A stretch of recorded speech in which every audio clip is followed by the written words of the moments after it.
Good morning, students. I hope you are doing well. So, in our today's class, we are going to do exercise 5C. We are going to do exercise from exercise 5C. We are going to do question number C. In question number A, we have learned how to find out the greater fraction between two fractions.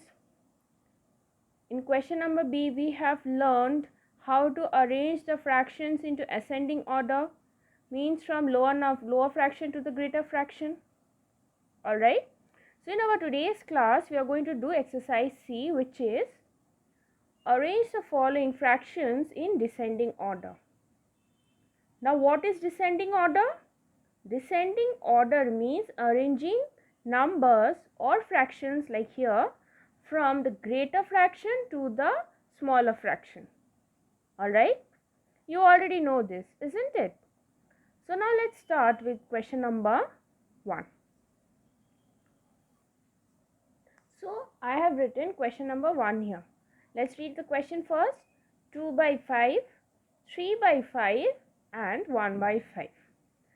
Now as you can see in these three fractions, you can observe, you can notice that the denominators are same. The denominators are same. So then how are we going to judge that which fraction is greater and which fraction is smaller? Yes, we are going to observe the numerator, isn't it? We are going to observe the numerator. Alright. Now, among these three fractions, which fraction has the greater numerator? Very good. 3. So, 3 by 5, we are going to write first. 3 by 5. 3 by 5 is greater, so we are going to put the greater sign here. Alright, 3 by 5. Then 3 by 5, then which fraction?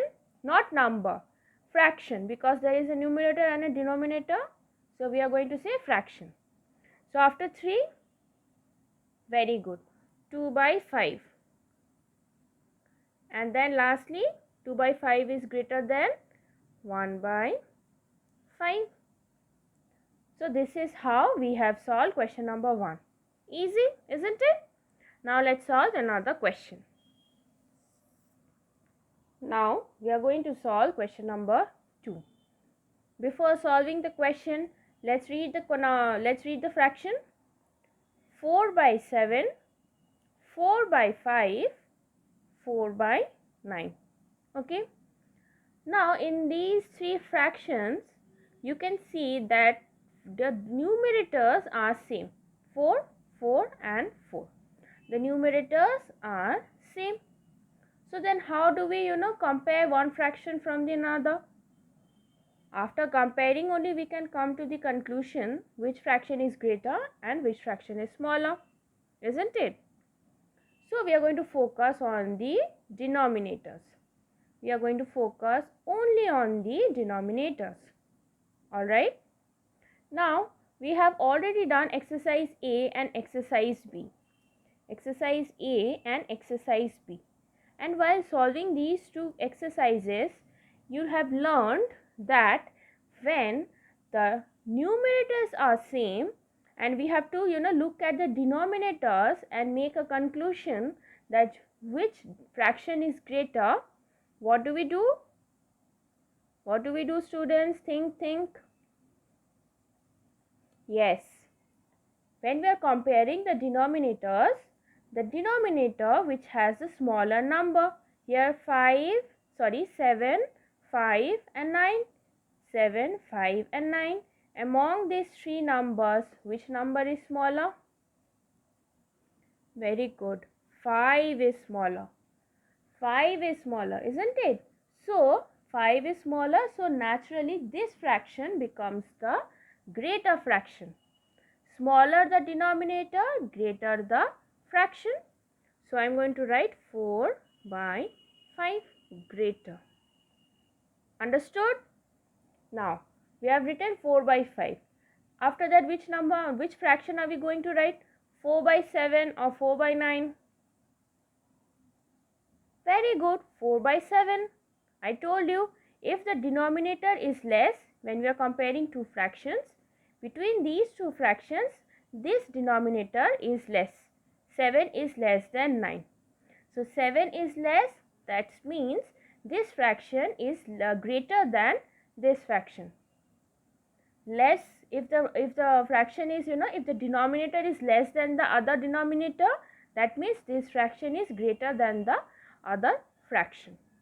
So 4 by 7 and lastly 4 by 9. Okay students, if you get confused, in your book also it has been mentioned here. We have learned this already, isn't it? In page number 54. See here, when two fractions have the same numerators, 1 by 2, 1 by 8, and different denominators, 2 and 8, 2 is different than 8, the fraction with small denominator is greater. That means if I am comparing 1 by 2 and 1 by 8, which fraction is greater than? First we have to see that which denominator is less, which denominator is small. 2 is small than 8. So since 2 is small than 8, that means this fraction 1 by 2 is greater than 1 by 8. See here, 1 by 2 is greater than 1 by 8. Here also I have written 1 by 2 is greater than 1 by 8. Okay. In this question also we have applied the same logic. Since we have to arrange these three fractions in the descending order, means from the greater to the smaller, isn't it? So in these three fractions you can already see that the numerators are same. So since the numerators are same, we have to focus on the denominator. So among 7, 5 and 9, 5 is the smallest. So I am going to write 5 first. Then 7 is the smallest, then I am writing 7. And lastly 9. So 4 by 5 is greater than 4 by 7.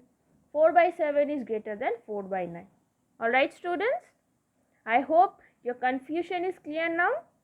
Let's move on to the next question. Now let's do question number 4. Let's read the question first. 2 by 11, 2 by 12, 2 by 15. Again, the same kind of fraction, isn't it? Here also the numerators were same. In this question also the numerators are same. So I am not going to focus on the numerator. Where I am going to focus on? Yes, I am going to put my focus on the denominators. Alright. Now you tell me the answer. Which 11, 12 and 15? These are the three numbers. Which number is the smallest? Yes, 11 is the smallest. Smaller the denominator, greater the fraction. Repeat after me students. Smaller the denominator, greater the fraction. Alright. So 11 is smaller, so 2 by 11 is greater.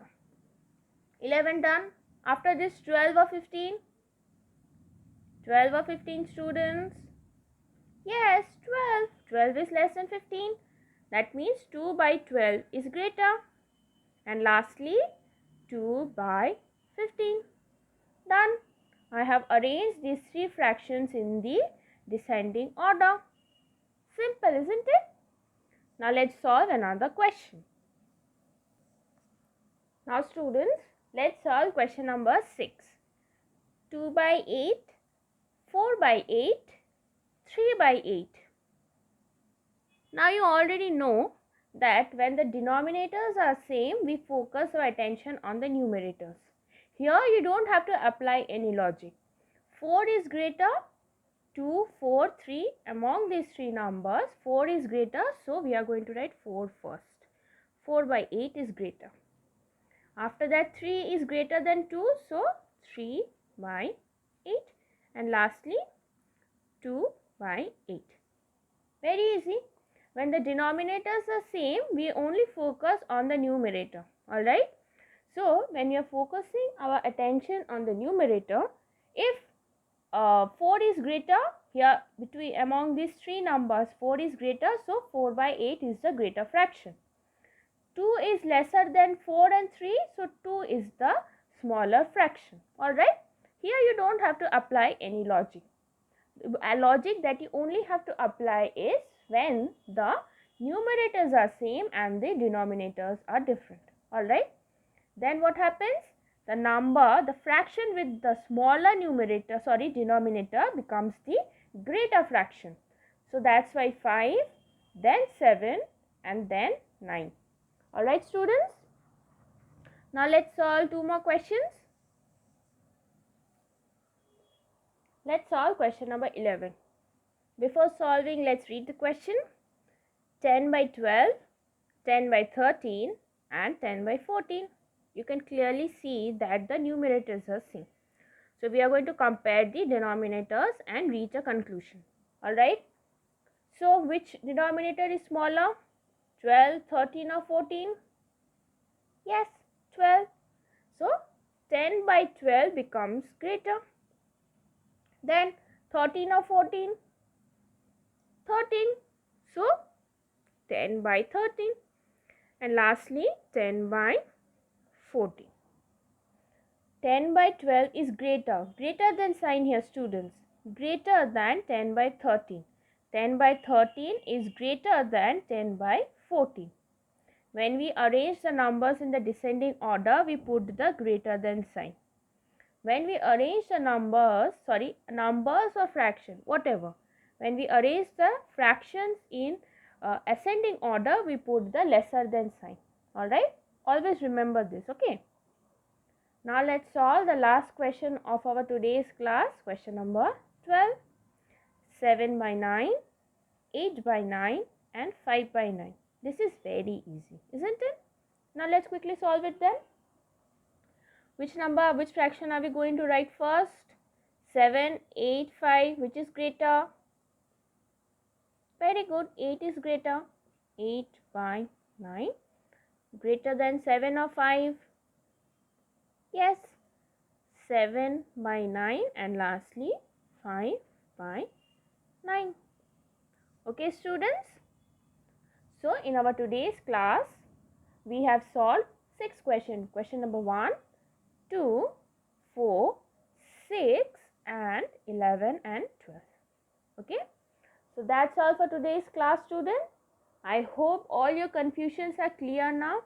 I hope that from now onwards you will have no more confusions whenever the denominator is different and the numerator is same. For instance, like this question, okay? You have to clear your concepts first. If you clear your concepts, if you clear your doubts, only then, no matter what kind of fractions are given, you will be able to easily solve them. Okay, students? So, let's end our class here today. I hope you enjoyed our today's class. Bye everyone. Bye.